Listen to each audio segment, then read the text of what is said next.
My name is Robert Starkey, and I am a stage 4 bone cancer survivor. In 2019, I was on life support in the hospital, and I nearly died 3 times. Before I tell my story, I should give you some background. I lived through the AIDS epidemic at Ground Zero in San Francisco, where I lost more than 100 friends to AIDS. In 1991, my husband Rob and I sat at a dinner table with an 86-year-old grandmother in Weimar, East Germany. Kriemhild lived near Buchenwald concentration camp, where she watched prisoners from smaller concentration camps being marched to Buchenwald as the Allied troops advanced. Many of those people died on the streets in front of her house. In 2017, I was among tens of thousands of other Santa Rosa residents who escaped the Tubbs wildfire. Then, in February 2019, my entire upper body collapsed, and I lost 5 inches of height in one night as my sternum fractured and all of my ribs fractured, and my entire upper rib cage fell down upon my organs.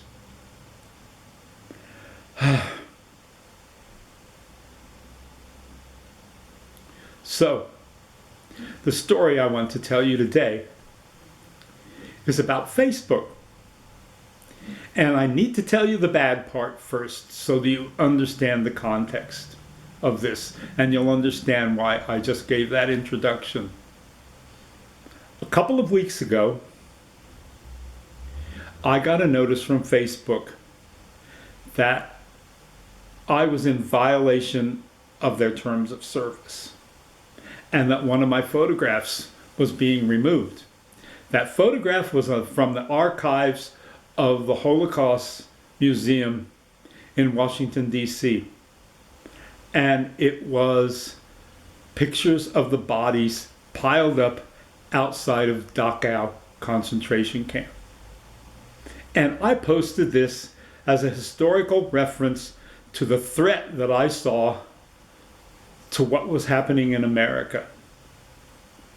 Then, in the last week, I received another notice from Facebook telling me that I had once again violated their terms of service because I posted a picture, again from the Holocaust archives, of Hitler's Nuremberg rally.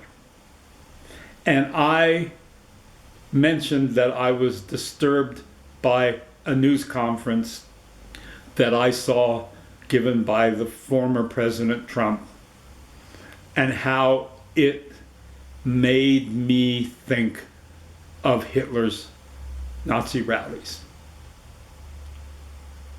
Now, to put all of this in perspective, you need to understand that since June last year, I had been tagging posts on Facebook where people actually called for the killing and execution of Democrats and the execution of Nancy Pelosi.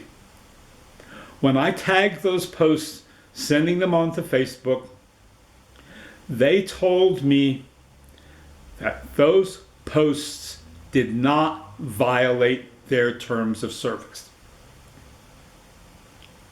So, other part of this story, and this is the good part about Facebook, is that while I was in the hospital on life support and in the nursing home, I had literally hundreds of thousands of Facebook followers praying for me. Some of them sent cards to me, actual physical snail mail cards to me in the nursing home. And when, when I was dying, it was the voices of those people that I heard that really made me want to live. And I can't tell you how many people told me that I still had work to do, that they didn't want me to die because I still had work to do. Many of those people knew me because of my work that I did with senior rescue animals and the story of my dog Zoe dying. And many of those people knew me from Facebook, from my work on documenting the aftermath of the 2017 Tubbs fire. So, you can imagine how it felt to me when I get a notice from Facebook threatening to cancel my page. And I don't know where I stand right now. I cannot get into my Facebook page. I'm cut off from a lot of people. And so the good part of Facebook is totally nullified by this aspect of them that has algorithms that follow us around in our everyday lives, trying to discover ways to get us to buy things we don't need. And yet, freedom of speech doesn't matter to them, really. The fact that their incompetence at tagging and understanding the threat of insurrection didn't matter to them. And now, I imagine there are many tens of thousands, tens of millions, who knows, in the realm of Facebook, of other people who are in the same situation that I am. I did nothing wrong. I know their terms of service. I did not promote Nazism. I did not promote insurrection. I did not promote killing people. I actually promoted the opposite. And now their true colors come through. Basically, they're a monopoly, and everybody is tied to them, not because they're good, but because they already have so much invested in Facebook. And it's kind of like the silence that surrounds the Me Too movement, where everybody's complicit in hiding the truth. Or people don't want to lose their jobs.